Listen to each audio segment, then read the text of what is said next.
ఇవాళ తెలంగాణ రాష్ట్రంలో కాంగ్రెస్ ప్రభుత్వం ఏర్పడిన తర్వాత మెయిన్గా నిరుద్యోగ వల్ల ఏర్పడిందంటా ఉన్నారు. అలాంటి నిరుద్యోగి ఇలా డోకా పెట్టే పరిస్థితి కనిపిస్తూ ఉందని ధర్నాలు చేస్తూ ఉన్నారు, నిరసన చేస్తూ ఉన్నారు. దీనిపైన మీ స్పందన?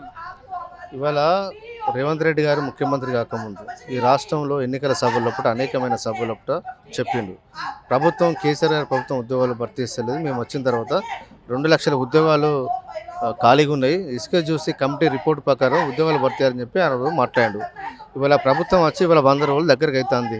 మరి ఇసుక చూసి కమిటీ రిపోర్ట్ ఏమైంది, దాన్ని ఎందుకు ఇంప్లిమెంట్ చేస్తలేని చెప్పి వాళ్ళు మేము ప్రశ్నిస్తూ ఉన్నాం.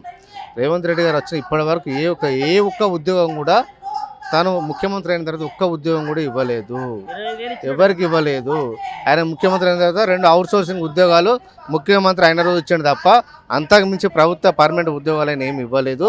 ఇప్పుడు మొన్న ఇచ్చిన ఎల్బీ స్టేడియం పెట్టిన ఉద్యోగాలన్నీ కేసీఆర్ గారు ముఖ్యమంత్రి ఉన్నప్పుడు ఇచ్చిన ఉద్యోగాలు తప్ప తను సొంతంగా ఇచ్చిన ఏం లేదు. తాను ఫైనాన్షియల్ అప్రూవల్ ఇచ్చిన ఓన్లీ 60 గ్రూప్ 1 పోస్టులకు మాత్రం ఇవ్వడం జరిగింది.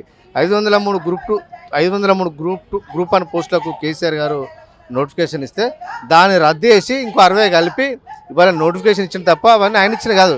ఇవాళ మిగతా టీచర్ డిఎస్సి ఉద్యోగాలు కూడా ఇవాళ ఆయన ఇచ్చిన 11,000 నోటిఫికేషన్లో కూడా 5,000 ఉద్యోగాలు కేసీఆర్ ప్రభుత్వం ఇచ్చిన మా ఉద్యోగాలని ఇవాళ కేసీఆర్ గారికి పేరు రావద్దనే ఉద్దేశంతో గత నోటిఫికేషన్లన్నీ రద్దు చేసి ఇవాళ కొత్త నోటిఫికేషన్లు ఇస్తాడు. తెలంగాణ యువకులు చదువుకున్న వాళ్ళందరూ అమాయకులు కాదు, అందరూ గమనిస్తూ ఉన్నారు. కొత్తగా నువ్వు ఏదైతే ఎస్కే జోషి రిపోర్ట్ ప్రకారం 2 లక్షల ఉద్యోగాలు ఉన్నాయని చెప్పినావో దాని ప్రకారం క్యాబినెట్ అప్రూవల్ తీసుకో, అసెంబ్లీలో బిల్లు పెట్టి పాస్ చేయి, ఉద్యోగాలు భర్తీ చేసి అప్పుడు నిరుద్యోగుల కోసం నువ్వు పాటు పాడాలి తప్ప మేము భర్తీ చేసిన ఉద్యోగాలు ఎవరికో పుట్టిన కొడుకు మాకే పుట్టిండనే విధంగా ఇవాళ రేవంత్ రెడ్డి గారు చెప్పుకోవడం సిగ్గుచేటు. ఈ రాష్ట్రంలో నిరుద్యోగులు అందరూ చూస్తూ ఉన్నారు. కాంగ్రెస్ పార్టీకి రేవంత్ రెడ్డి ప్రభుత్వానికి ఆల్రెడీ కౌంట్ డౌన్ స్టార్ట్ అయింది. ఒక 10 రోజులు అయితే వారు పెట్టిన 100 రోజుల గడువు కూడా పూర్తవుతుంది.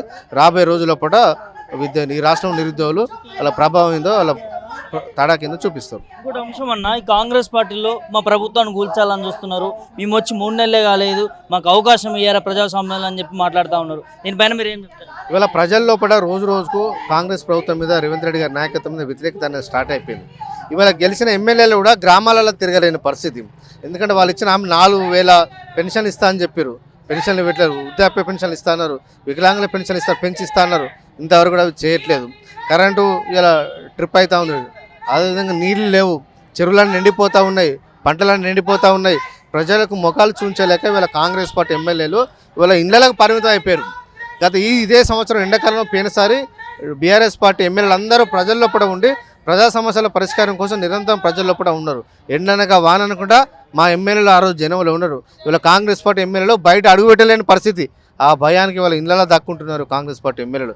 అందుకనే ప్రజల్లో కూడా వాళ్ళ వ్యతిరేకత వస్తుంది కాబట్టి వాళ్ళే ఆ ఎమ్మెల్యేలే వాళ్ళ ముఖ్యమంత్రి మీద అవిశ్వాసం పెట్టే రోజులు దగ్గరలో ఉందని చెప్పి ఇవాళ రాష్ట్రంలో కొంతమంది మేధావులందరూ చర్చించుకుంటూ ఉన్నారు. ఇంకో అంశం అన్న, 100 రోజుల్లో 6 పథకాలు అన్నారు. ఆల్రెడీ మేము 4 పథకాలు అమలు చేసినాయి, ఇక 2 చేస్తే అయిపోతుందని మాట్లాడుతూ ఉన్నారు. వాస్తవానికి పథకాలలో ఇప్పుడు మహాలక్ష్మి చూసుకుంటే 3 అంశాలు ఉన్నాయి.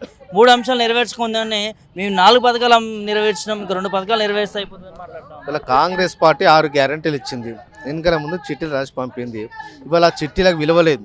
సోనియా గాంధీ ఫోటో పెట్టి ఇంటింటికి సోనియా గాంధీ వారాలని చెప్పి వాళ్ళు కార్యకర్తలు పంచి ప్రజలను మభ్యపెట్టి వాళ్ళ అధికారంలోకి వచ్చిన తర్వాత ఇవాళ కార్డు విలువ లేకుండా మళ్ళీ దరఖాస్తులు తీసుకున్నారు. ఎన్నికల ముందు మీరే కదా ఇచ్చింది కార్డులు, 6 గ్యారెంటీల కార్డులు, మళ్ళీ దరఖాస్తులు ఎందుకు తీసుకున్నారు? పోనీ దరఖాస్తులు తీసుకున్నారు, ఆ దరఖాస్తులు ఇంతవరకైనా క్లారిటీ ఇచ్చిర్రా? రైతు బంద్ వేసిర్రా? రైతు రుణమాఫీ చేస్తా అని చెప్పి చేసిర్రా? ఎన్నికల ముందు రేవంత్ రెడ్డి గారు అన్నారు.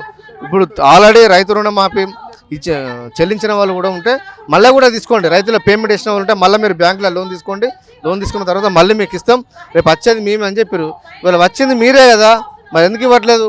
ఇంతవరకు బ్యాంకులతో పిలిచి మీటింగ్ పెట్టి అలాగ రైతు రుణమాఫీ ఇవ్వాలని చెప్పి ముఖ్యమంత్రి రేవంత్ రెడ్డి గారు మీటింగ్ పెట్టలేదంటే రైతుల మీద రేవంత్ రెడ్డి గారు ఎంత వ్యతిరేకంగా ఉన్నారో మీరు అర్థం చేసుకోండి. 10 సంవత్సరాలు కాంగ్రెస్ పార్టీకి రాష్ట్రంలో అధికారం ఇవ్వకుండా ఇవాళ రైతులు వచ్చారు కాబట్టి ఆ రైతుల మీద ఇవాళ రేవంత్ రెడ్డి గారు కక్ష పట్టారు.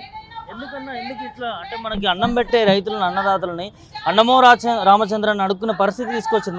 నీళ్ళ గురించి కావచ్చు, కరెంటు కావచ్చు, రైతు బంధు కావచ్చు, రుణమాఫీ కావచ్చు, ఇవన్నీ రైతులను ఇబ్బంది పెడుతున్న పరిస్థితి కనిపిస్తూ ఉంది. ఎందువల్ల రేవంత్ రెడ్డి ఎందుకు కుట్ర సాధిస్తూ ఉన్నారు? ఇప్పుడు పంటలు వండితే రేవంత్ రెడ్డి గారు చెప్పారు ప్రతి క్వింటాల్కి 500 రూపాయల బోనస్ ఇస్తా అని చెప్పిండు. ఎక్కడ పంటలు పెడితే 500 రూపాయల బోనస్ ఇవ్వాల్సి వస్తుంది. ఈ రాష్ట్రంలో ఉన్న వ్యవసాయదారులు అందరూ కూడా ప్రతి ఎకరంలో ప్రతి ధాన్యాన్ని కూడా 500 రూపాయలు బోనస్ ఇస్తా అంటే వీళ్ళ రాష్ట్ర ఖజానంతా అటే పోయే పరిస్థితి ఉన్నది. నేను పబ్లిక్లో ఫెయిల్ అవుతా, ఉద్యోగాలు కూడా జీతాలు ఇవ్వలేని పరిస్థితి నాకు ఉన్నది. కాబట్టి ఆ పని చేయొద్దంటే ఫస్ట్ నీళ్ళు ఉండద్దు, నీళ్ళు ఉండకపోతే పంటలు ఎండిపోతే వాళ్ళకి బోనస్ ఇచ్చే పరిస్థితి తప్పుతుందనే ఉద్దేశంతో ఇవాళ రేవంత్ రెడ్డి గారు ఇవాళ కాళేశ్వరం ఏదైతే ఒక్క పిల్లర్ కుంగిపోయిందో దాని మరమ్మతు లేకుండా వాళ్ళ కాళేశ్వరం నీళ్ళని వాళ్ళ మేడిగడ్డ గారు కిందికి వదిలేసిండు. దీనివల్ల ఈ రాష్ట్రంలో కరువు వచ్చింది. కాబట్టి తను దోడుకున్న బంధువులనే ఇవాళ రేవంత్ రెడ్డి పడబోతున్నాడు. ఖచ్చితంగా ఎమ్మెల్యేల నుంచి ముఖ్యమంత్రి మీద వ్యతిరేకత వస్తుంది. ఈ ప్రభుత్వం ఎక్కువ రోజులు నిలబడని చెప్పి అందరూ భావిస్తూ ఉన్నారు. ఫైనల్ కన్నా ఒకవైపు ప్రజలు ఇబ్బంది పడతా ఉంటే లోక్సభ ఎన్నికల కోసము సై అంటే సై అని చెప్పి మాట్లాడుతూ ఉన్నారు. మల్కాజ్గిరి దానికి సంబంధించి కూడా నడుస్తూ ఉంది. దీనిపైన మీరు ఏం చెప్తారన్న? ఇప్పుడు మల్కాజ్గిరి ఎంపీగా రేవంత్ రెడ్డి గారు గత ఎన్నికల్లో పోటీసి గెలిచారు. వారు ఎంపీ ఉన్నప్పుడే ఒక్క జిహెచ్ఎంసీలో ఒక్క కార్పొరేటర్ కూడా మల్కాజ్గిరి పార్లమెంట్ పరిధిలో గెలవలేదు. ఇవాళ మల్కాజ్గిరి వాళ్ళు కాంగ్రెస్ పార్టీకి అభ్యర్థి కూడా సరిగ్గా దొరకలేని పరిస్థితి. ఇవాళ కాంగ్రెస్ పార్టీలు అంతా మా పార్టీకి అభ్యర్థులను తీసుకోపోతూ ఉన్నారు, ప్రయత్నం చేస్తూ ఉన్నారు. రావులే రండి బాబు రండి అన్నట్టుగా. ఎందుకంటే కాంగ్రెస్ పార్టీలో నిలబడి గెలిచే సత్తా ఉన్న వాళ్ళు ఎవరు లేరు. కాంగ్రెస్ పార్టీ మీద ప్రజల్లో విశ్వాసం సన్నగిలుతుంది. కాబట్టి ఎవరు కూడా పోటీ చేయడానికి సిద్ధంగా లేరు. మల్కాజ్గిరి కానీ ఈ రాష్ట్రంలో మిగతా ప్లేస్లో ఇప్పుడు ఎక్కడ కరీంనగర్ కూడా అదే పరిస్థితి. ఎక్కడ కూడా కాంగ్రెస్ పార్టీ క్యాండిడేట్ లేరు సరే.